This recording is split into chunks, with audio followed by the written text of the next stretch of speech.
Agradezco muy especialmente la distinción que me han conferido Luis Silvestein, Emilio Echegorri e Isabel Martínez para participar de esta importante conmemoración del 67 aniversario de los empresarios metalúrgicos de Córdoba. Y en un momento muy especial, porque por primera vez en la historia acaba de asumir la presidencia Isabel Martínez, con un discurso de especial profundidad, dicho además con la calidad y sensibilidad que tiene la mujer argentina. Para mí es un momento de especial regocijo espiritual porque estoy convencido que las cosas están cambiando en nuestro país y no otra cosa puedo decir en un mes tan importante como es el de mayo, donde la nueva conducción de esta Cámara, con una clara convicción ciudadana y republicana, no solo me invita a mí a reflexionar sobre la Constitución Nacional, sino que además ha colocado al frente del plato de cada uno de ustedes el documento más importante que a lo largo de la historia hemos tenido los argentinos, o sea, la Constitución Nacional. ¿Pero qué es una Constitución? Ya saben que es la ley suprema de nuestra tierra, aquella que organiza jurídicamente a nuestra sociedad y a nuestra nación. La Constitución que tiene el preámbulo superior al preámbulo de la Constitución norteamericana, donde está el resumen de los fines y valores de la Constitución. Y vale la pena recordar que ellos son constituir la unión nacional, afianzar la justicia, consolidar la paz interior, proveer a la defensa común y asegurar los beneficios de la libertad para nosotros, para nuestra posteridad y para todos los hombres del mundo que quieran habitar en el suelo argentino. La primera parte de la Constitución es la parte de las declaraciones, derechos y garantías. La ubicación del hombre frente al Estado, todo ello sintetizado en la idea de la dignidad de la persona humana rodeada de derechos que a lo largo del tiempo han sido reconocidos y que hacen de ellos el objetivo más importante de nuestra Constitución y de todo el constitucionalismo, que se sintetiza en ninguna otra cosa que no sea la lucha por la libertad y además por la limitación del poder para impedir las tiranías o las autocracias. La segunda parte de la Constitución es lo que se llama la parte orgánica, el derecho constitucional del poder, y donde se organiza a la Argentina bajo el punto de vista republicano como forma de gobierno y como forma de Estado federal. Nuestra Constitución es el resultado de un proceso cultural e histórico de muchos años. El nacimiento del proceso fue en el mismo momento en que nacía la patria, allá, en el lejano debate del 22 de mayo de 1810, uno de los debates más importantes de la historia argentina y donde quedaron fijadas las ideas liminares de la nacionalidad. en los discursos encendidos de Juan José Castel y de Juan José Paso, en el voto de Cornelio de Saavedra y en la opinión también de Genaro Villota, quedó claro que el objetivo que nosotros teníamos iba a ser una democracia republicana y federal. Pero fue el numen inmortal de la Revolución de Mayo, Mariano Moreno, el primero de nuestros constitucionalistas, el que rápidamente comprendió que para ser una nación nosotros necesitábamos una constitución. La revolución primero tuvo que resolver el problema militar, que recién fue resuelto finalmente 14 años después en la batalla de Ayacucho, cuando Simón Bolívar termina con el poderío español. Pero duramos 43 años, hasta 1853, en cumplir el programa de Mayo con la sanción de la Constitución Nacional. A lo largo del tiempo tuvimos muy pocas reformas constitucionales. Una muy importante en 1860, cuando se incorpora la provincia de Buenos Aires a la Federación Argentina. Recordemos que no habían estado en el momento de la sanción de la Constitución originaria en 1853, porque se había secesionado la poderosísima provincia de Buenos Aires.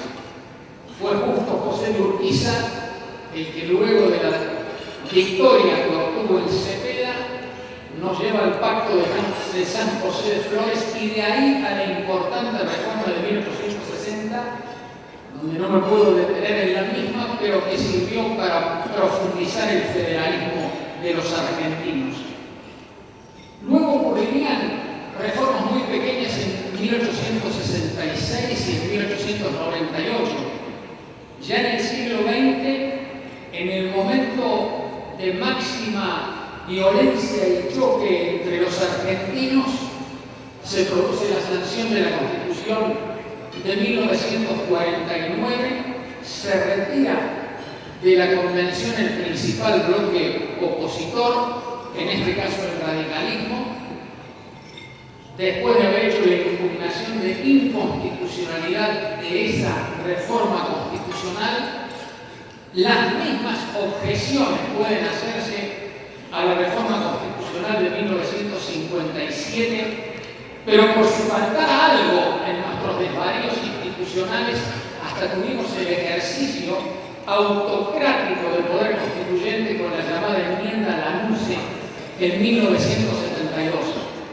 Y por eso no puede dejar de señalarse que la reforma constitucional más legítima de la historia, sin lugar a dudas, fue la reforma constitucional de 1994, cuando nosotros ahora estamos cumpliendo los 20 años de esa reforma. No hay constitución si no hay acuerdo de las fuerzas políticas y sociales. ¿Por qué? Porque la Constitución esencialmente es el proyecto político por antonomasia de un pueblo, de una provincia, de una nación. La Constitución es el programa máximo de gobierno que puede tener una sociedad. En esa reforma, la legitimidad aparece indiscutible porque se trató en primer lugar, ya con plena vigencia de las libertades públicas, de la asamblea más importante de la historia, 305 miembros que representaban a 19 bloques políticos y que produce la reforma más importante que abarca 61 normas jurídicas constitucionales incorporadas, 20 nuevas, 24 reformadas y 17 disposiciones transitorias. ¿Cuáles fueron las ideas fuerzas de esa última reforma que nos da el texto que ustedes tienen sobre la mesa? Asegurar los derechos humanos e incorporarnos a lo que se llama el derecho internacional de los derechos humanos, atenuar el hiperpresidencialismo argentino, fortalecer el Congreso, asegurar la independencia del Poder Judicial, fortalecer el federalismo de los argentinos,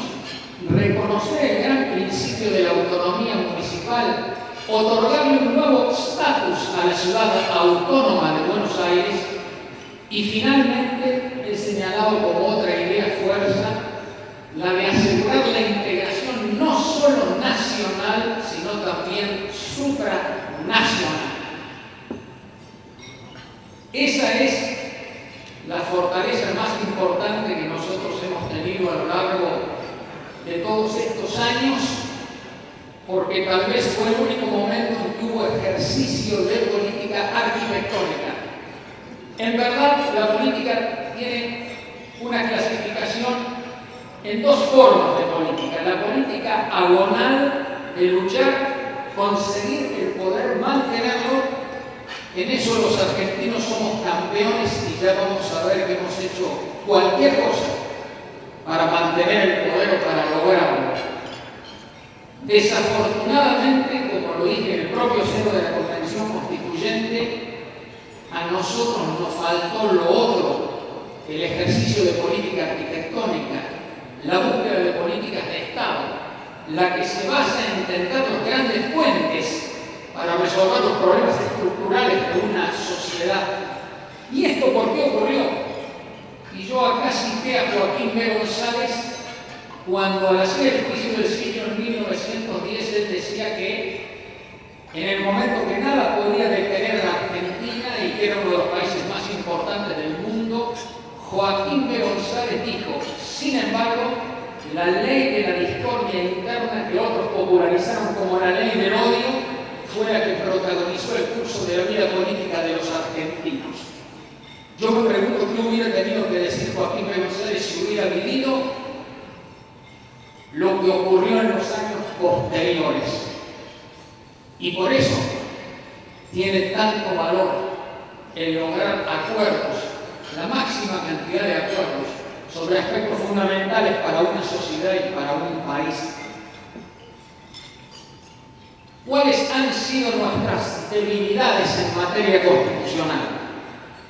La primera que señalo en una de mis obras, y que es para mí la más grave, aunque todas están interrelacionadas, es lo que se llama el problema de la anomia o, digámoslo así, una muy deficiente cultura constitucional y de la legalidad entre los argentinos. Esto viene desde lejos.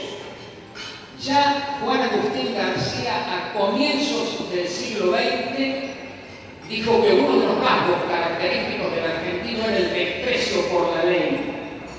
Pero quien hizo el estudio más profundo fue Carlos Santiago Nino en una obra que se llama precisamente Un país al margen de la ley, donde él demuestra, desde una visión interdisciplinaria, el gravísimo problema que tienen los argentinos en el cumplimiento de la ley. Cuando presidí la Asociación Argentina de Derecho Constitucional y se hacía una encuesta, la primera que se hizo en el país, de cultura de la Constitución y de la legalidad, el resultado fue asombroso. Voy a señalar los puntos que yo considero sobresalientes. De los entrevistados, el 86% reconoció que en efecto la Argentina es un país al margen de la ley. Cuando se pregunta por el conocimiento de la Constitución, el 77% de ellos reconoce desconocer total o absolutamente a la Constitución nacional. Y lo propio, porque también se medir el conocimiento de las constituciones provinciales y de las cartas orgánicas municipales. Por ejemplo, aquí en Córdoba, que tenemos constitución local, y donde el desconocimiento alcanzó el 91%. Ante la pregunta ¿quiénes son los violadores de la Constitución?, se respondió lo siguiente: en primer lugar, los políticos, entendiendo por tales, por cierto, los funcionarios también.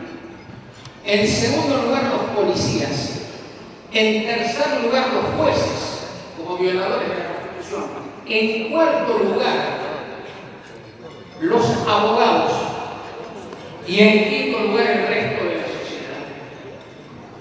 Y a mí, como constitucionalista y como ciudadano, me da vergüenza tener que comprender que esa percepción popular, para mí, en el conocimiento que tengo de estas cuestiones, me llega a la conclusión llego a la conclusión de que esa percepción es acertada.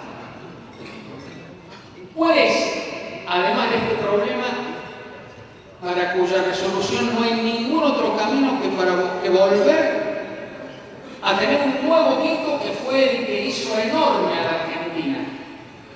Volver a poner en el primer lugar de la consideración popular y de los programas partidarios y de los programas de gobierno futuro y de nuestras políticas públicas el problema de la educación, y mucho más en el siglo del conocimiento.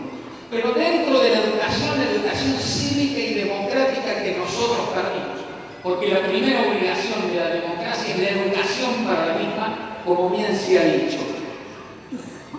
Tenemos que educar en base a los valores de la Constitución. Tenemos que educar a favor de la paz, de la solidaridad, porque la Argentina claramente es una sociedad violenta, además de corrupta. La prueba más evidente, hablando de otras debilidades constitucionales, es el problema del hiperpresidencialismo argentino, que sintetizo así: el avance del poder ejecutivo sin el debido control del otro poder del Estado, que es más importante que el poder ejecutivo, o sea, el Congreso, y sin tener tampoco el adecuado control de constitucionalidad de parte del Poder Judicial y en particular de la Corte Suprema de Justicia de la Nación. Ese hiperpresidencialismo se ha habido profundizado a lo largo del tiempo, pero sobre todo en estos últimos años. Piensen ustedes en lo que han sido algunas reglamentaciones constitucionales muy graves, como la de decretos de necesidad y urgencia, o lo que ocurrió con el Consejo de Magistratura, o la modificación del artículo 37 de la Ley de Administración Financiera, en cuya virtud el jefe de gabinete puede cambiar el destino de las partidas, con lo cual el presupuesto ha dejado de ser la ley de las leyes en nuestro país. Si nosotros no tenemos un Congreso a la altura de las responsabilidades, no va a haber clara vigencia del sistema republicano. Fíjense ustedes en particular, y en lo que tiene que ver también con nuestro federalismo, las actitudes del Congreso y en particular del Senado de la Nación. Si hay algo trascendente que hizo la reforma del 94 fue potenciar las competencias y el rol del Senado para que efectivamente sea la Cámara de las Autonomías Provinciales y obviamente la Cámara Federal por antonomasia. Pero cuando uno ve cómo actúan muchos legisladores del interior que llegan al puerto de Buenos Aires y levantan las dos manos para votar las leyes centralistas, uno termina de comprender la magnitud de los problemas institucionales y políticos que nosotros tenemos.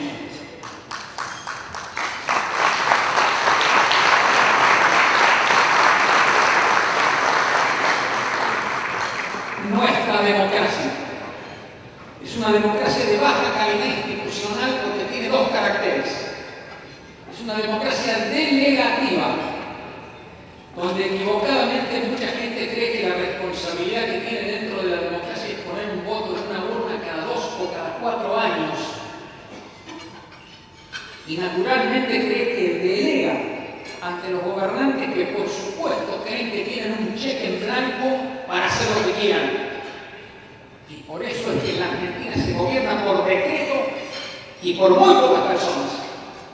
Porque además la Argentina vive de emergencia en emergencia. Y la emergencia es el instituto torpe y grosero, violador de los derechos humanos del sistema republicano y del sistema federal, en cuya virtud muchos dirigentes y gobernantes creen que la ley de emergencia está por encima de la Constitución. Y esto, por supuesto, no es controlado, salvo excepciones, por el Congreso ni por el Poder Judicial. Yo veía en esta presentación también impecable de la Cámara de Empresarios Metalúrgicos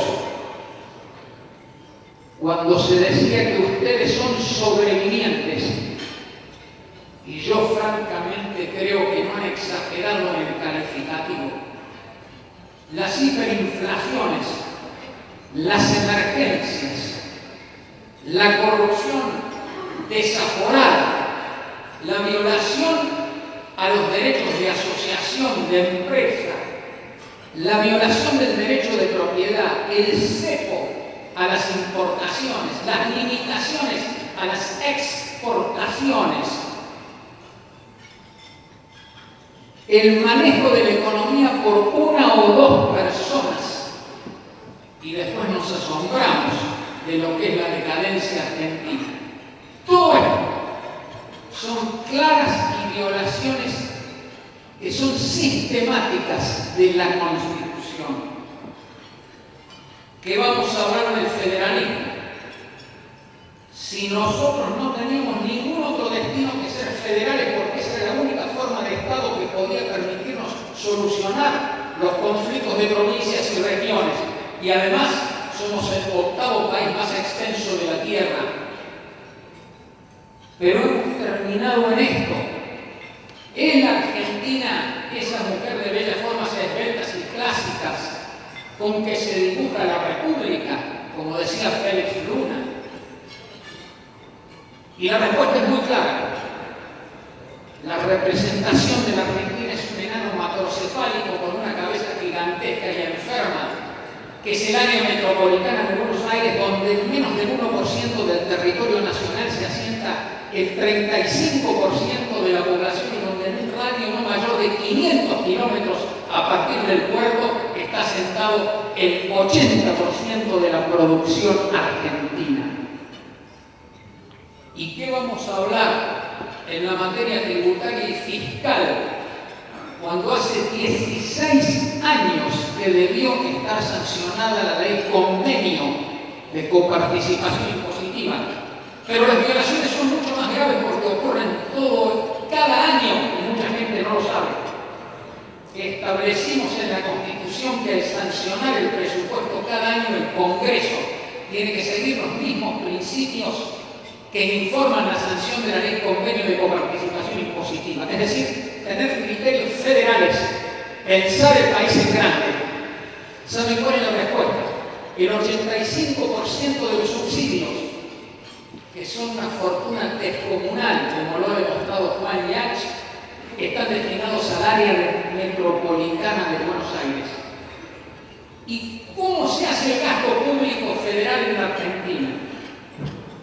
6 veces más se invierte en la ciudad más rica, que por supuesto es la ciudad autónoma de Buenos Aires, porque de paso digo que en violación de la Constitución nosotros le pagamos a los que viven en la ciudad autónoma de Buenos Aires 550 jueces que tienen que ser de la ciudad, pero que ellos no admiten ser jueces de la ciudad de Buenos Aires y se creen lo que no son, o sea, jueces federales de la nación. Y pagamos más de 20.000 policías de la Policía Federal. Por ello, se multiplica por 6 el gasto público federal que llega a la ciudad autónoma de Buenos Aires en comparación a Córdoba, Santa Fe o provincia de Buenos Aires. Y qué casualidad, esas inversiones son seguidas por las provincias de Santa Cruz y de Tierra del Fuego. Que quede claro entonces qué es lo que está ocurriendo hoy en la Argentina. Y dejo acá el análisis de las debilidades para preguntarnos qué debemos hacer nosotros. Y no tengo la menor duda que claramente Nino, y no solo él, como lo voy a decir muy sintéticamente, han demostrado que sin seguridad jurídica no puede haber desarrollo económico. Ahora lo descubren incluso premios Nobel de Economía, y es muy conocida esta obra sobre por qué fracasan los países de Asimov y Robinson. Y fracasan porque no tienen un régimen político adecuado, porque no cumplen las leyes, porque no hay sistema republicano, porque no hay un poder judicial independiente y porque una verdadera oligarquía es la que gobierna en los países. Y Nino decía claramente, la anomia en primer lugar es boba, porque nadie se pregunta lo que significa para el país no cumplir las leyes. Desde la humilde ordenanza de tránsito, que termina originando decenas y centenares de muertos, hasta las violaciones de la Constitución Nacional. Lo decía muy bien Nino, el cumplimiento de la ley produce efectos muy graves en el funcionamiento de la sociedad, porque la ley es el cemento de la sociedad. La ley asegura la estabilidad y la seguridad para una sociedad. Pero hablando específicamente desde lo económico, hay una obra clásica que es La ética protestante y el espíritu del capitalismo de Max Weber, donde él ya señalaba hace muchas décadas atrás que no puede haber verdadero capitalismo industrial si no hay reglas de juego claras, si no hay cumplimiento de la ley, si no hay una administración seria y responsable y un poder judicial independiente. De tal manera entonces que nosotros en este mes de mayo, en este momento, tenemos que comprender que hay una responsabilidad adicional. Es lo que está queriendo hacer esta nueva conducción de la Cámara de Industriales Metalúrgicos, porque nosotros somos ciudadanos, porque nosotros tenemos que ser republicanos y demócratas. Pero un republicano y un demócrata no nace, sino que se hace, en primer lugar con la educación, en segundo lugar con la participación.